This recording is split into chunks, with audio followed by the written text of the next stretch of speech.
Covid ಅಕ್ರಮಗಳ ತನಿಖೆಗೆ ಒಂದು ಕಡೆ ಎಸ್ಐಟಿಯನ್ನು ರಚನೆ ಮಾಡಿದೆ ರಾಜ್ಯ ಸರ್ಕಾರ, ಮತ್ತೊಂದು ಕಡೆ ಮೈಕಲ್ ಡಿ ಕುನ್ಹಾ ಅವರು ಕೂಡ ವರದಿಯನ್ನು ಕೊಟ್ಟಿದ್ದಾರೆ. ಆ ವರದಿಯಲ್ಲಿ ಮಾಜಿ ಮುಖ್ಯಮಂತ್ರಿ ಯಡಿಯೂರಪ್ಪ ಮತ್ತು ಶ್ರೀರಾಮುಲು ವಿರುದ್ಧ ಪ್ರಾಸಿಕ್ಯೂಷನ್ಗೆ ಶಿಫಾರಸನ್ನು ಮಾಡಿದ್ದಾರೆ.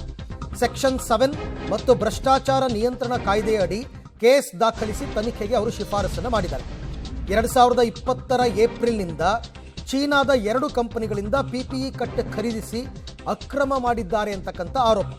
ಅಂದಿನ ಮುಖ್ಯಮಂತ್ರಿ ಬಿಎಸ್ ಯಡಿಯೂರಪ್ಪ ಮತ್ತು ಅಂದಿನ ಆರೋಗ್ಯ ಸಚಿವ ಶ್ರೀರಾಮುಲು ವಿರುದ್ಧ ತನಿಖೆಗೆ ಈಗ ಶಿಫಾರಸನ್ನು ಮಾಡಿತ್ತು ವರದಿಯಲ್ಲಿ. ಹಾಗಾಗಿ ಉಪಚುನಾವಣೆ ಮುಗಿದ ಬಳಿಕ ರಾಜ್ಯ ಸರ್ಕಾರ ಈ ಕುರಿತಂತೆ ಅಧಿಕೃತ ನಿರ್ಧಾರವನ್ನು ತೆಗೆದುಕೊಳ್ತಾರೆ. ಈಗಾಗಲೇ ಡಿಕೆ ಶಿವಕುಮಾರ್ ನೇತೃತ್ವದ ಸಂಪುಟ ಉಪಸಮಿತಿ ಆ ಸಭೆಯಲ್ಲಿ ನಿರ್ಧಾರವನ್ನು ಮಾಡಿದ್ದಾರೆ.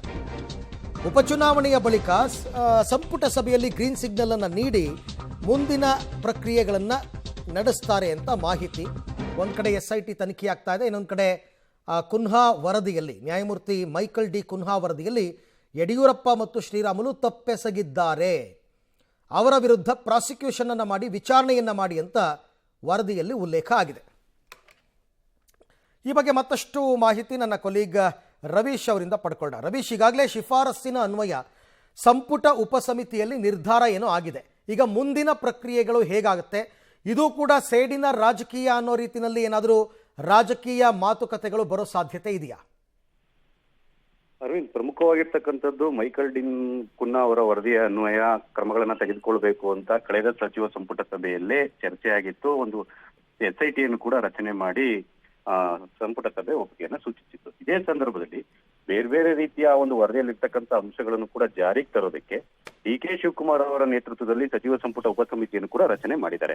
ಹಾಗಾಗಿ ಆ ಉಪಸಮಿತಿ ಸಭೆ ಸೇರ್ಬೇಕಾಗಿದೆ. ಈಗಾಗಲೇ ಒಂದು ಸಭೆ ನಡೆದಿದೆ. ಆದ್ರೆ ಶ್ರೀರಾಮುಲು ಮತ್ತೆ ಒಂದು ಯಡಿಯೂರಪ್ಪ ಅವರ ವಿರುದ್ಧ ಪ್ರಾಸಿಕ್ಯೂಷನ್ಗೆ ಅನುಮತಿಯನ್ನ ಕೊಡಬೇಕೋ ಬೇಡವೋ ಈ ರೀತಿಯ ವಿಚಾರವಾಗಿ ಕೂಡ ಇದನ್ನ ರಾಜ್ಯಪಾಲರ ಮುಂದೆ ತೆಗೆದುಕೊಂಡು ಹೋಗ್ಬೇಕು ಅನ್ನೋದ್ರ ಬಗ್ಗೆ ಕೂಡ ಇನ್ನೂ ಫೈನಲ್ ಆಗಿಲ್ಲ.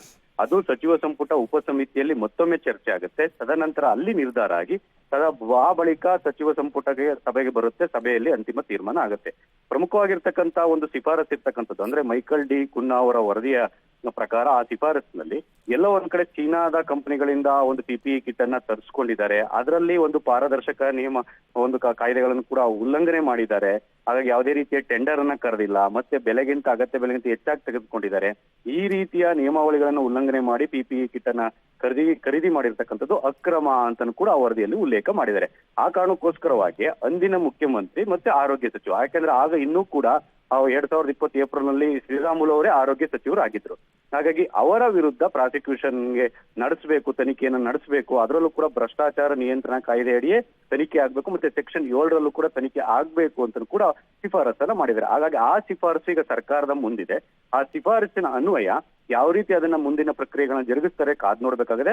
ಒಂದ್ ಕಡೆ ಎಸ್ಐಟಿಯನ್ನ ರಚನೆ ಮಾಡೋದಕ್ಕೆ ಕ್ಯಾಬಿನೆಟ್ ಒಪ್ಪಿಗೆ ಕೊಟ್ಟಿರ್ತಕ್ಕಂಥದ್ದು, ಆ ಪ್ರಕ್ರಿಯೆಗಳು ಕೂಡ ಒಂದ್ ಕಡೆ ಆದ್ರೆ, ಇನ್ನೊಂದ್ ಕಡೆ ಯಡಿಯೂರಪ್ಪ ಮತ್ತೆ ಶ್ರೀರಾಮುಲು ವಿರುದ್ಧದ ಪ್ರಾಸಿಕ್ಯೂಷನ್ ವಿಚಾರವಾಗಿ ಸರ್ಕಾರ ಯಾವ ನಿರ್ಧಾರಕ್ಕೆ ಬರುತ್ತೆ ಕಾದ್ ನೋಡ್ಬೇಕು. ಅರವಿಂದ್.